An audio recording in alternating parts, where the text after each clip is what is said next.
ताज्या बातम्या विचार नव्हे, त्यासाठी सचोटी न्यूज चॅनल बघायलाच हवे। ज्ञान, मनोरंजन, संस्कार देणारे चॅनल सचोटीला सबस्क्राइब करा, बेल आयकॉनचे बटन दाबा, सोबत शेअर करायला विसरू नका।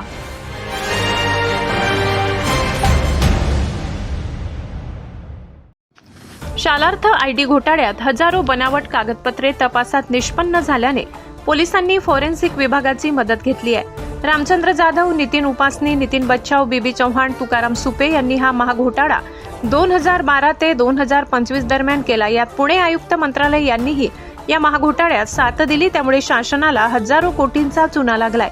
यात शिक्षणाधिकारी सहभागी झाले, जिल्हा परिषदेचे कर्मचारी, अधिकारी सामील झाल्याने गावोगावी दलाल तयार झाले।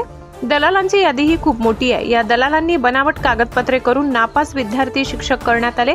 हजारो शिक्षक बोगस मार्गाने भरती झाले आहेत, त्यामुळे या घोटाळ्याची व्याप्ती खूप मोठी आहे। भ्रष्टाचार निर्मूलन समितीने काल नाशिक येथे जाऊन पोलीस अधिकाऱ्यांकडे विचारणा केली। समितीकडे असलेले पुरावे नाशिक पोलीस आयुक्तांना सादर केले जाणार आहेत। अटकेची टांगती तलवार बघून बऱ्याच अधिकाऱ्यांनी अटकपूर्व जामिनासाठी पळापळ सुरू केली आहे। धुळे शिक्षणाधिकारी किरण कुवरची बदली बीडला करण्यात आली आहे।